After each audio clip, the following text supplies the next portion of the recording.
Hey, Inspired Moneymaker.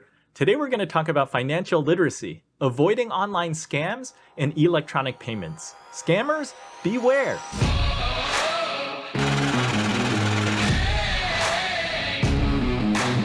Episode 246 features Alexis Castorina, Senior Director of Consumer Education at Zelle.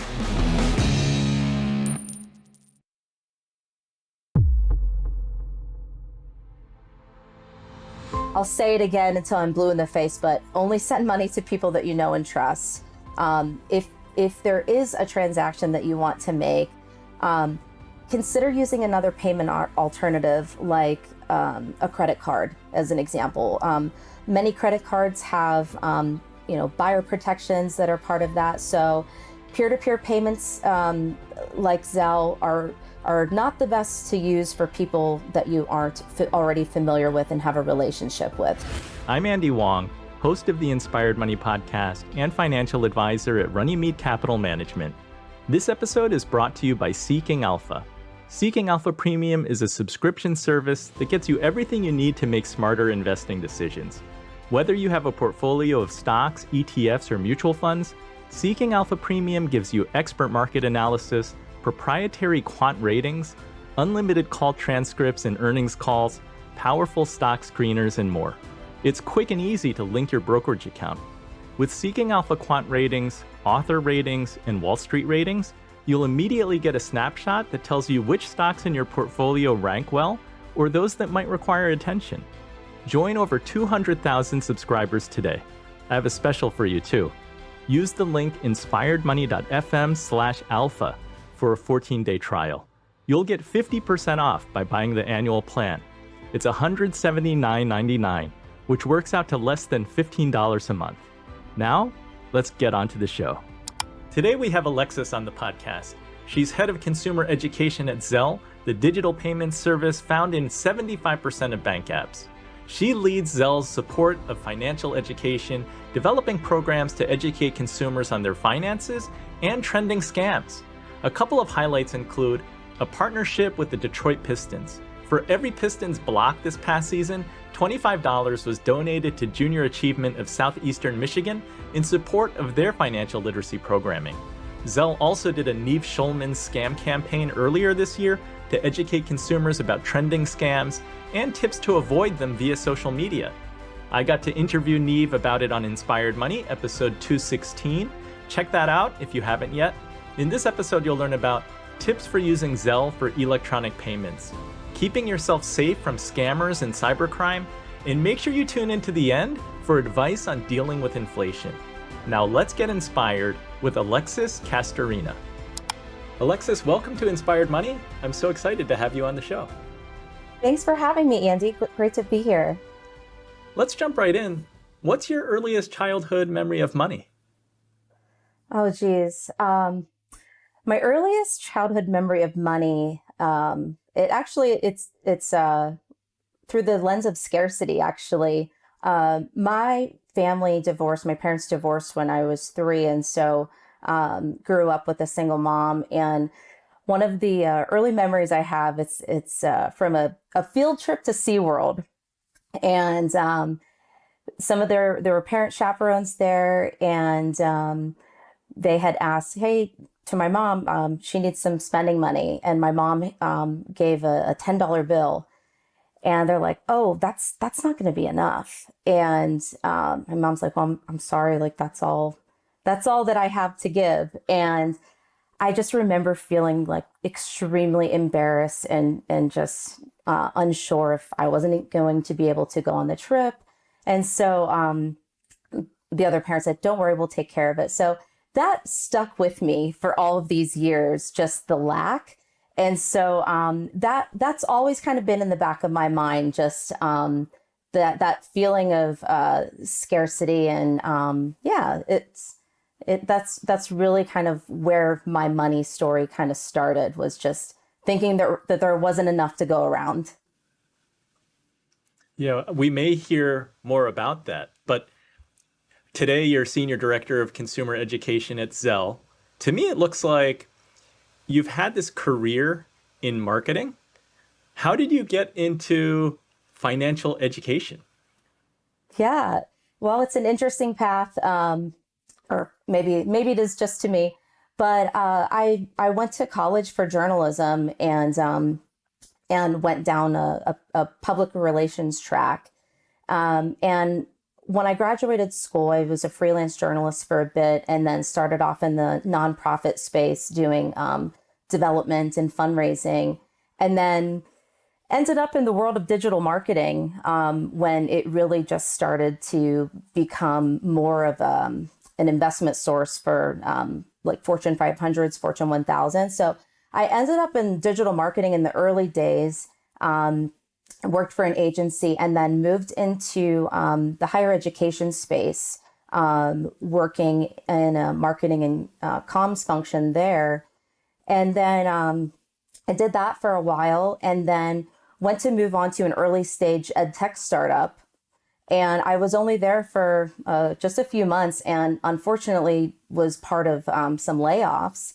And so it was just by chance that I ended up in financial services through a former colleague who said, "Hey, I'm working in communications at this fraud and risk management company called Early Warning." And I had never heard of it. And so I was like, well, I need a job. I need healthcare, and let's give it a shot. And so my first week on the job, come to learn that we were going to be acquiring a payments company called Clear Exchange out of San Francisco.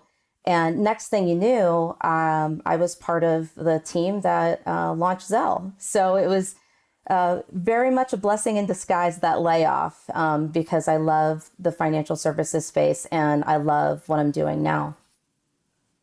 Coming from this like mindset growing up of scarcity with money, journalism, not like the screaming lucrative industry from the journalists that I talk to. Many of them are like, oh, I work really hard. I get paid okay, but I'm not getting paid a lot. And then interestingly, I think different areas pay more. So I'm told like financial journalism pays better than general. How did that play into kind of your career choices winding along the way? Yeah. Well, when I was in my journalism program in college, and there were some courses in public relations, I did the math, and there was much more of an opportunity to earn more by going that PR track. I love writing. I'm curious, and I'm always like reading and exploring new things. And so I love that angle of like investigative journalism. And so I did make the choice to kind of deviate more toward that PR track because I was kind of thinking that maybe I wouldn't make enough, even though I really love this. I really love writing, and I really enjoy just connecting with people and understanding their stories, that maybe there was an opportunity to have some more earning potential if I took a different path. And then, going into digital marketing kind of by chance, at a time when it really was this early adopter timeline. I was kind of right place at the right time, even though it was during the recession of 2008. That's really kind of when digital marketing started to pick up, and more brands were pulling back on traditional media spend and really trying to figure out how does digital marketing work, paid search, organic search, and then social media marketing. I remember that was, oh, we'll never have ad spend on social media. That's just for kids chatting. And look where we are now. So today at Zelle, are you able to, is it the culmination of all those experiences that you had that you can put to work? Yeah. I was recently at a lunch where we were awarded the 2022 Financial Literacy Commitment Award from one of our partners called EverFi. And I got a bit of emotional at that luncheon because the impact, which I'm sure we'll get into, but I really feel like this is a culmination of all of those skills and interests. And it really does feel like a dream job that I'm able to take all these things that I love and get paid to help people. And it feels really good. So I don't know a lot about early warning. It's kind of cool that you had this layoff that was a blessing in disguise. I only know that early warning is a fintech and it's owned by a bunch of other banks. So what did you learn kind of walking into that space? Yeah. Well, I also didn't know anything about it myself. But yeah, so early warning, it's a consortium model. So we're owned by seven large financial institutions. And as part of that, early warning is the network operator of Zelle. And so early warnings, there's still very much like behind the scenes fraud and risk technology that is in place today. Zelle is the most recognizable service product from early warning.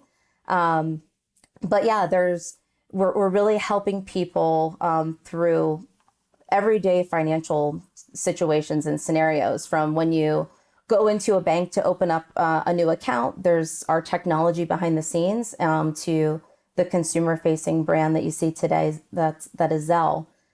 So we're working with financial institutions, banks and credit unions of all sizes across the country to make people's financial lives better.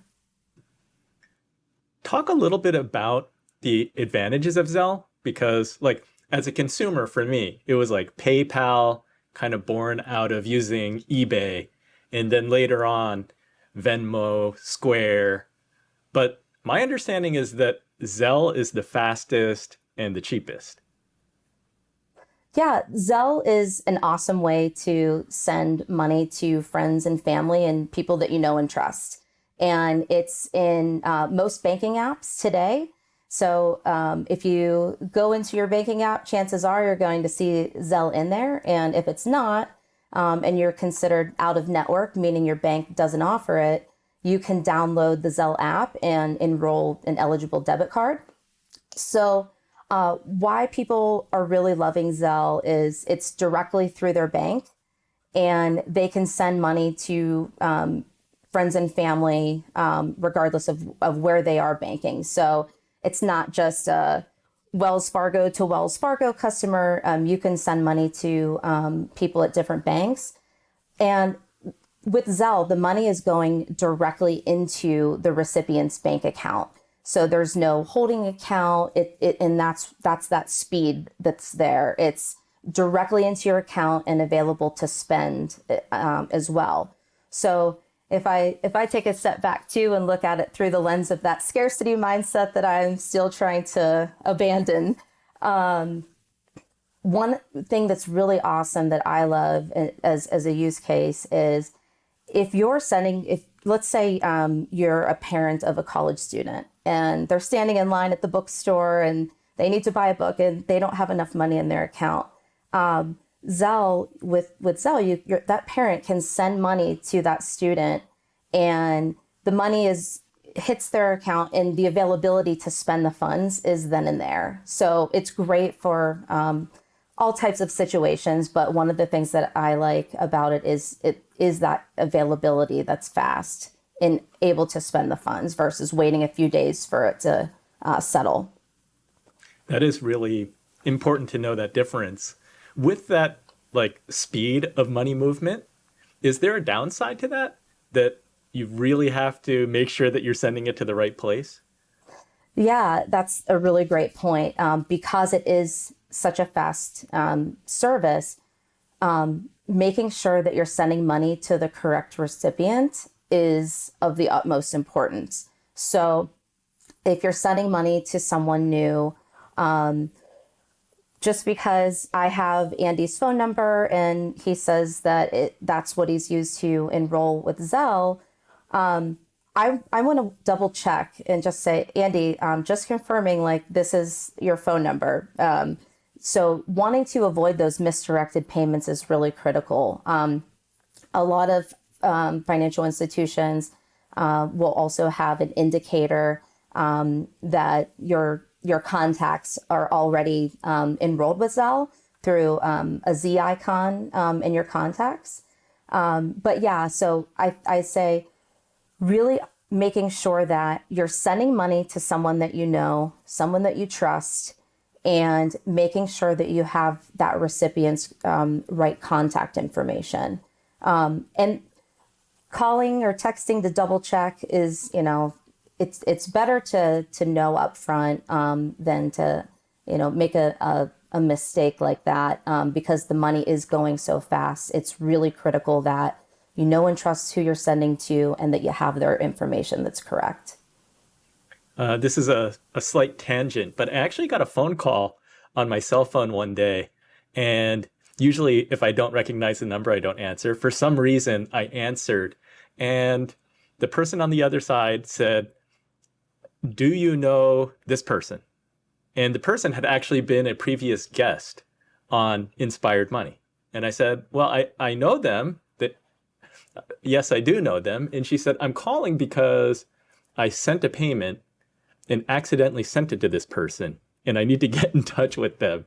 So yeah, you're 100% correct. You want to do your homework before hitting send. In this case, I think there was a happy ending because I was able to, put the parties together and they could resolve it.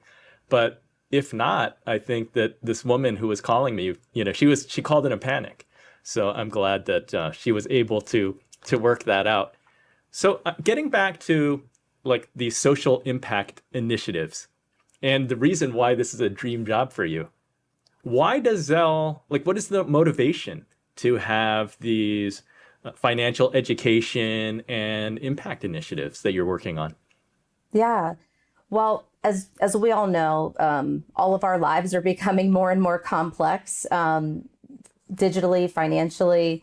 There's so much new technology that's out there that it's easy to either get lost and not understand things that are available to you, or to not really understand how to safely use technology. And so some of those motivations, really is just helping to simplify consumers' financial lives and really wanting people to feel safe and confident and comfortable with modern banking. So that is something that is really a motivator. It's wanting to empower individuals with information that helps them live their best financial lives, live their best lives. And so those things include making sure that they understand how to use peer-to-peer payments, how to use them safely, and something that goes beyond just, how does Zelle work? How does peer-to-peer payments work? How to do it safely is really, if you think about how many people graduated from college never having a practical financial education course, there's this huge gap in just everyday finance topics that we don't know. And, I'll speak for myself. YouTube is my best friend. I look up things all the time. From understanding how to buy a house, how to refinance a house. A lease versus a loan on a car. There are just so many everyday financial topics that we've never been taught about, and we're left to navigate those ourselves. And so something that's really incredible to me is, again, someone that's curious and wanting to continue learning, is working for a company that's investing in financial empowerment information with partnerships and content, because it's helping our consumers and our financial institutions consumers. It's helping everyday people. It's helping our employees. And I just can't say enough about how incredible it is to work for a company and leaders who really understand the importance of that and the impact that it has on the short-term and the long-term financial lives of people of all ages. We make a lot of assumptions in life. Usually banks are kind of stodgy, not the most creative places. But you're showing like tremendous creativity in some of the partnerships that you formed in trying to help educate people. Uh, I saw you quoted as saying financial education is the foundation to prosperity. Talk a little bit about the creative ideas, like partnering with the Detroit Pistons or partnering with Neve Schulman, who was on the show because of the Zelle partnership. Yeah. Well, there's no playbook really for how do you best address this topic. I mean, people learn in so many different ways, um, whether it's through traditional education, whether it's through community organizations that they're part of. It's difficult to have one thing that works for everyone, and so we've been just exploring different formats through different content types and different partnerships. And so, you know, we obviously have multiple age groups that are using Zelle. And so how do you reach each person in a manner that resonates with them? So the Neve Schulman example that you gave, we were seeing romance scams trending a lot in our reporting and in the media. There obviously have been a lot of documentaries and programs about romance scams, and so we're like, okay, who would be a really great person to help us tell the story of romance scams and how to avoid them, and so we have a really awesome team of internal folks and some external partners that we work with. And so we're like, Neve Schulman, I mean, he's the catfish guy. So it's really those kind of creative ideas that our team will come together and say, what's the best way to deliver this message and help protect people? And so just exploring different opportunities that way. We looked at the Pistons partnership.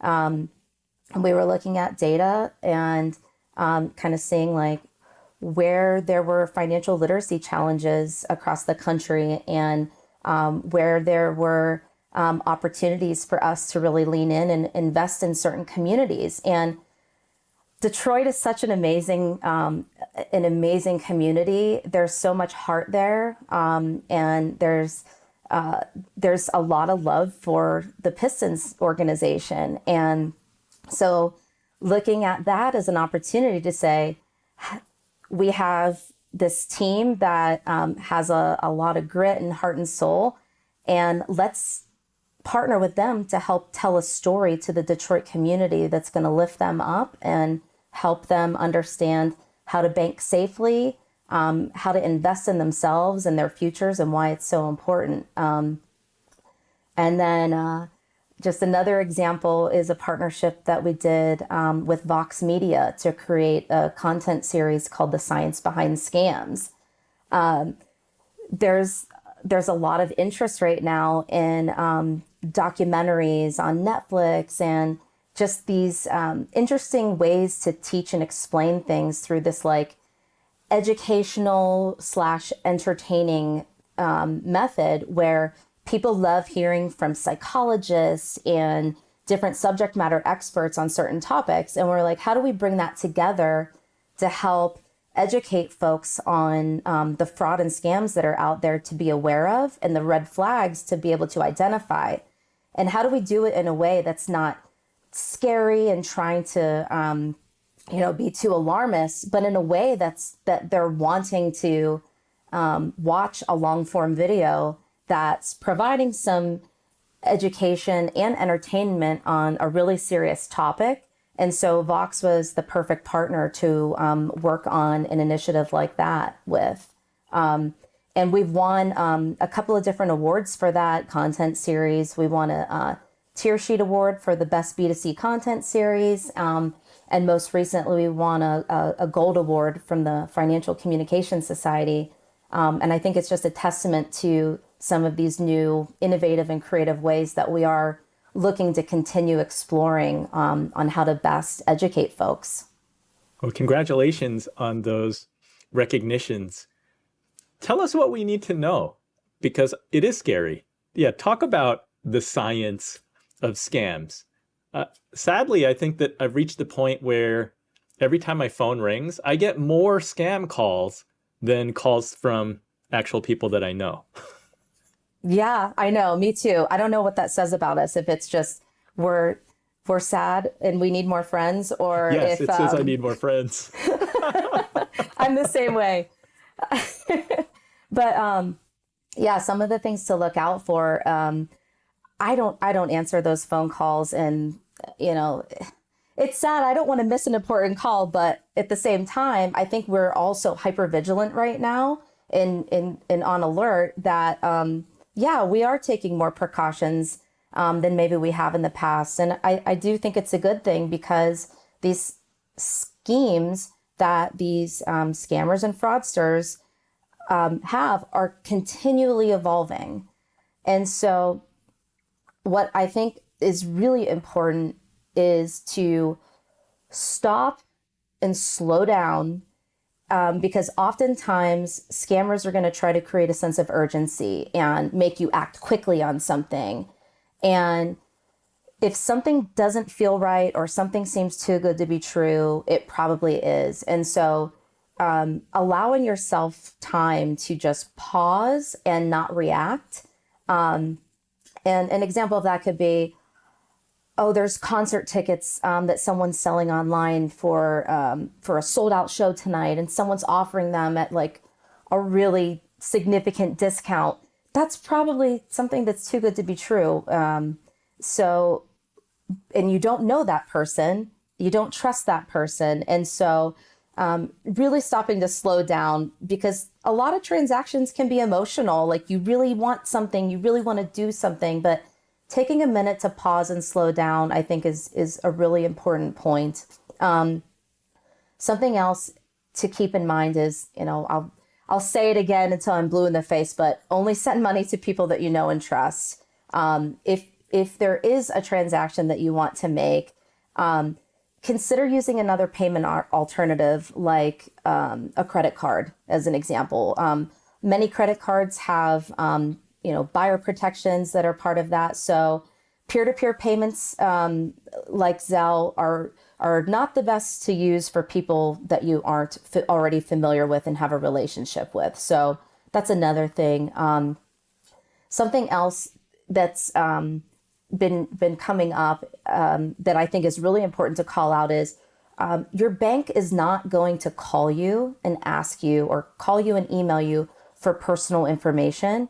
So if you do get what is someone trying to trick you into saying that they're from your financial institution, just hang up the phone. Don't click on any links. Don't respond to the email, and just contact your financial institution through their official number that's either listed on their official website or that's on the back of your bank issued debit card.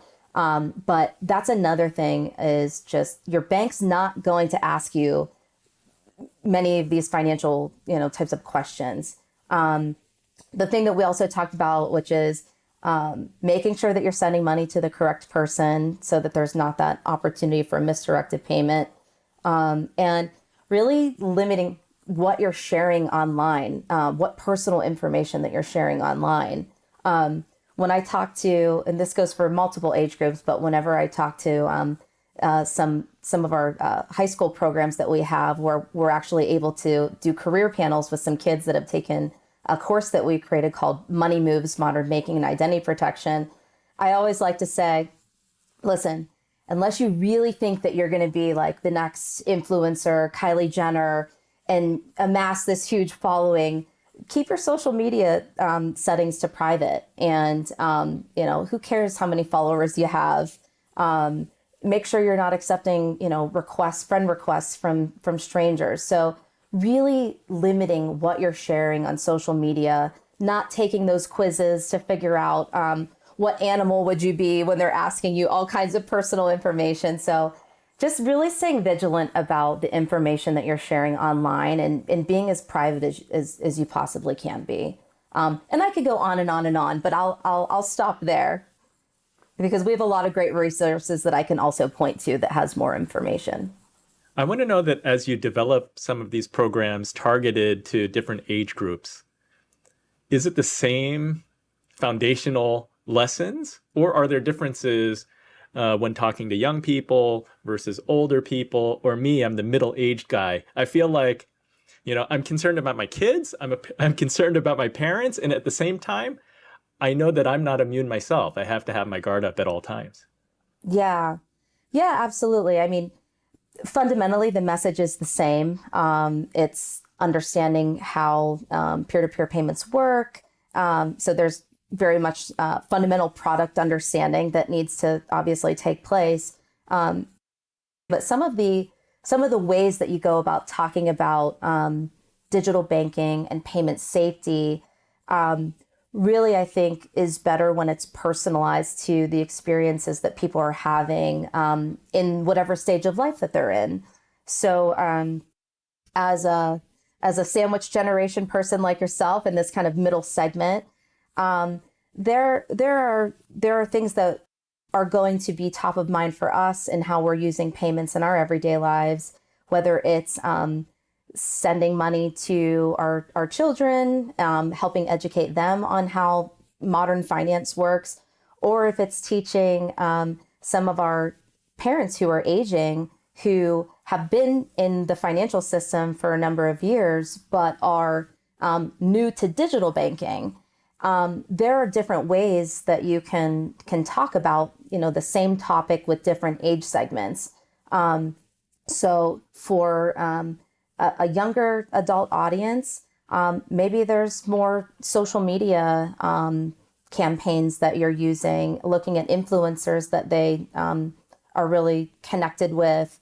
Or there's the model that we went down where we partnered with a social impact edtech company called EverFi to build a program designed for high school students that teaches them all about modern banking and identity protection that's in a classroom setting that actually has, learning outcomes and different assessment criteria that we're teaching that younger generation those basic principles before they're even, coming of age, turning 18 and kind of getting into the quote real world.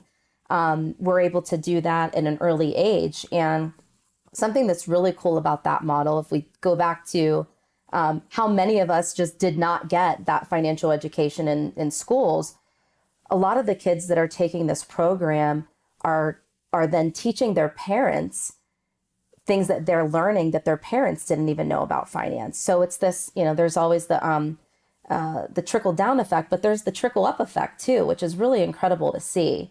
So it's really just meeting people where they are and understanding what learning modalities work best for them at the stage of life that they're in. So that sounds like it's going beyond understanding peer-to-peer payments. Does that program with the teenage kids, is that getting into just like important personal finance lessons? Yeah, there's certainly like an intro to finance component to it, like understanding the basics. But then really when we were looking at where can we best serve our communities, like we recognize that, while there's so many financial institutions that are investing in financial literacy programming, the gap that we saw that we could really fit in and solve for was there was this gap in understanding from a high school audience standpoint how peer-to-peer payments work, and then how to protect your identity as part of safe digital banking. There's a lot of content out there. I think that many financial institutions are providing around like credit scores, how to open a checking account, which I believe there needs to be more of that in school settings. But a lot of our partners have been really focusing on those basic fundamentals, and the gap that we saw and where we were like, this is where we can really add value, were those newer topics like P2P and identity protection and why that matters in modern finance and digital banking. That makes sense. Given your background in marketing, it sounds like a lot of your decisions when it comes to creating campaigns is data driven. What kind of data do you look at when you're trying to figure out the landscape and where opportunities are? Yeah, there are a number of inputs that we look at. One example that I gave in the Detroit market, we were looking at across a number of internal data sources, external data sources. Is there an area of the country where there's like a higher propensity of fraud and scams taking place? So that could be a data input that says, oh, okay, it seems like there's a lot of fraud and scams happening in the southeast region of the country. Let's look at that region, and then let's see, what age segments are maybe being impacted, what scam types are being impacted, or which scam types are taking place, and then how do we then kind of target that geography and design some of the custom content that addresses maybe some of those scam types, some of those different audience segments. So that's just one way that we're looking at how do you maximize your budget and make sure that you're really honing in at a national level. But if there are pockets that the data shows that there's a higher propensity of maybe fraud and scams, then we would maybe look at prioritizing that market. We also look at data from a financial literacy standpoint. Are there certain states that are lacking? Are there certain regions of the country that we want more people to understand what Zelle is and adopt Zelle at a higher rate? I mean, there's a number of things that we look at, but overall, we're looking at kind of like any good marketer would do is how do you maximize your impact with the budget that you have available? And so we're always looking at ways to continue to drive home that safe banking messaging and making sure that consumers understand how to use Zelle safely. And even beyond that, why it's so important for them to invest in themselves with financial literacy and empowerment content. Alexis, when it comes to fraud and identity theft, are you finding that the thieves and the fraudsters are becoming more and more sophisticated? Yes, unfortunately. With any new technology, there's always going to be ways that fraudsters and scammers are manipulating that with new, social media platforms, with new ways that we're communicating. I mean, people are always going to look for ways to capitalize on how they can, frankly, rip off vulnerable people. And something that I always like to emphasize is even the most tech savvy of us can fall victim to a scam. I mean, even talking to my own personal friends and family, some of our employees, I mean, just the stories that you hear, it's incredible just how deep these people will go into social engineering schemes and really these manipulation tactics. It's quite sad. So yeah, there certainly are new schemes evolving all the time. And I think it's great that law enforcement and some of our other partners, like the Cybercrime Support Network, are keeping a pulse on what those are. But they're happening so rapidly that it's impossible to just get rid of everything. But that's why it's so important there's obviously people and technology that's helping to target these fraudsters and, get rid of the bad guys. But it's really important to make sure that we're all taking, personal responsibility to help ourselves stay safe by knowing what to look for and those red flags that we can make sure that we're avoiding these more and more sophisticated fraud and scam scenarios that are happening.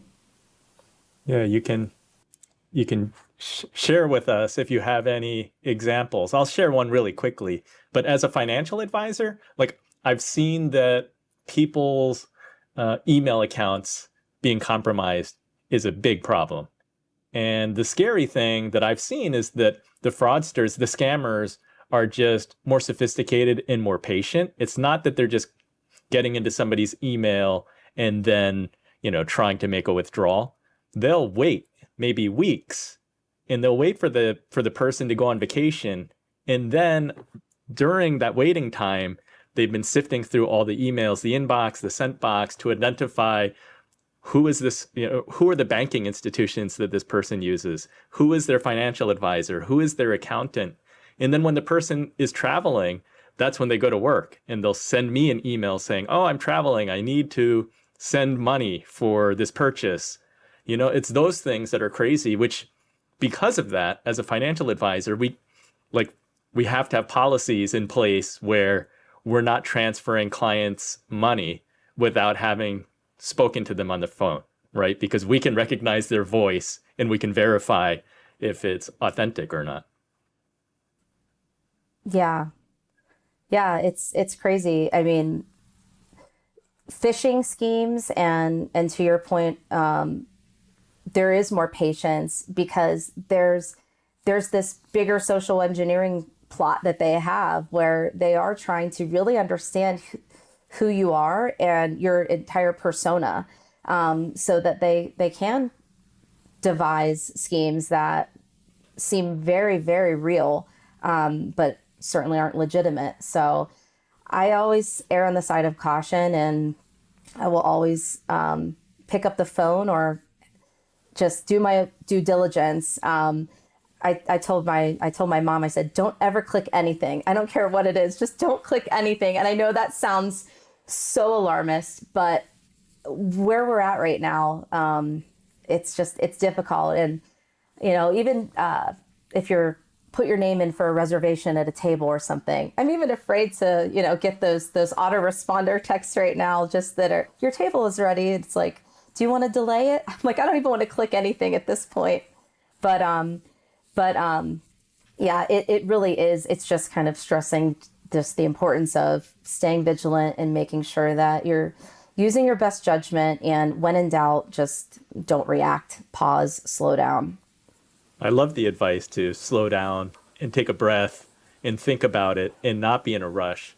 Maybe it's also good to run it by somebody, like run it by your spouse, run it by a friend, because sometimes, we're like in a vacuum.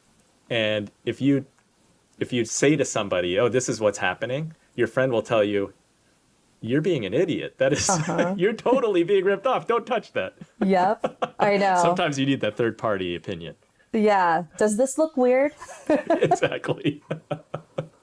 I want to take a little bit of a shift and ask you about inflation and how, maybe you have some tips of how people can deal with inflation, because every week going to the gas pump, there is sticker shock. I know. Yeah. I mean, we did a study recently, and I think it was nearly 2/5 of consumers, so like 38% of consumers have decreased any of their unnecessary spending right now due to inflation, and another 16% have just entirely stopped discretionary spending. And yeah, I mean, it's tough right now. And unfortunately, I'm not a financial advisor, and I don't have, sound advice, except just to follow what everyone else is following right now. The news cycles. You might be in a better position to kind of speak to that, but just in a lot of the studies that we're seeing, consumers are finding it really difficult to save money right now. And there's a lot of uncertainty and a lot of hesitancy to make new purchases or even take risks. I mean, there's a lot to be said right now for just the way that we're feeling, I think, as a society, and protecting yourself, your finances is really important. And I know that we're deviating a bit, but just taking care of yourself and just the mental health elements of financial stress, I think is is something that we should all be paying a lot of attention to, because, back to that scarcity mindset, when you start to feel afraid and not knowing kind of where you're going to get the money to pay your bills or to feed your family, I mean, things can get pretty bad. So I think just kind of stop and pausing and just really taking care of yourself during this time right now is really important. But I think you're more qualified to speak to that than me. But that's what the data was showing from a recent research report that we had done, a survey. Yeah, that data is not pretty. And in my experience, unfortunately, I don't think that there's a magic bullet, like a secret solution that fixes all problems. I think it goes back to really underscoring the importance of basic personal finance principles. So it sounds silly to say, but it's like living within your means. Yeah. And I think, what are the tips for people? Track your spending. People don't like the budgeting word, but if you just track where your money is going for a month and then you follow that up a second month, suddenly you've identified some trends and you can't help but make some improvements and say, oh, wow, I didn't realize that we're spending this much money on ordering, takeout or going out to dinner, and you start making improvements. But I think in an uncertain time, it's more important than ever to understand where's your money going. Are there ways that you can increase income? And, it's a fairly simple equation. How much money is coming in and how much is going out? And you want to make sure that, that's in check, that you're not spending more than you make. Yeah, absolutely. Yeah, I'm adhering to that advice myself. I love the outdoors, and I've really been wanting to buy just a little small camper just to take in the mountains and things. And I'm like, I could buy that right now, but I'm gonna pause and I'm gonna wait just to see, how things shake out this year. So I like your advice, and I'm gonna stick to that too. On the mental health side, any tips for people to anything that they should be paying attention to themselves just for self-awareness? And then when they're feeling the stress, what can they do? Yeah, I think I think some of your points, just facing kind of the reality of your financial situation and writing out what it is that you're spending in your budget. I think it can be scary to do that, and people like to, I think, avoid just the reality of what their financial situation is. But once you do see it on paper or on a screen, and you understand what it is, then that can empower you to make some choices, whether, to your point, it's reducing some of your unnecessary spending, or if it's looking at ways to generate a new income stream, whether, gig economy work or, freelancing or whatever skills you might have. But then it's also looking at, okay, here's the situation. And if I'm decreasing spending, I'm increasing my income, what else can I do to kind of feel okay? I think turning off the news. I mean, there's so much doom and gloom. And if something that's worked for me just to stay sane over the last 2 years, through just the tumultuous time that we've all been living in, is just, as much as I want to stay informed, turning off the news, and just disconnecting, going for a walk, like being in nature, exercise, it really helps to reduce your stress. And I think a lot of people right now too, we're living in this time where I think we've all been forced to take stock in the small things in life that really matter, and that money isn't everything. It's really important, but at the same time, maybe some folks who have been on the hamster wheel and wanting to continue to earn more, to acquire a nicer car or a bigger house. Maybe now's a good time to just kind of take a step back and say, what I have is pretty good. And I think, maybe the investment of time and using some of that time instead of kind of trying to make more money and work longer hours, using some of that time to like really connect with your family and your friends and your neighbors. A lot of my neighbors like were out more chatting and getting to know one another. And so I think there's something to be said for helping to reduce stress through human connection, whether it's your friends and family that you're talking to more, or just meeting people out in your community that you might not have otherwise. Yeah, getting back to basics. Yeah. You don't have to spend a lot to enjoy yourself with good company and feel good. For sure. Alexis, I love that the campaigns that you're working on, whether it's identity theft or understanding peer-to-peer payment better, like, or dating, like you can have such a positive impact. You're actually saving people from financial and romantic heartache or losses. How does that make you feel? It feels awesome. I love that again our company's investing in this area, and it's so important. I wish, it breaks my heart to see people still falling victim to different scams. I don't think that it's ever going to totally go away. But I love that people are feeling more confident and more secure and more empowered to be able to identify situations that, are too good to be true, that things that feel off, and they are taking the steps to say, yeah, that seems fishy. I'm going to just not respond. So it does feel good that we are seeing that there are positive learning outcomes. I would love to be able to measure things more precisely. So, we really could be in front of every consumer and have them take some kind of course or go through some kind of instruction.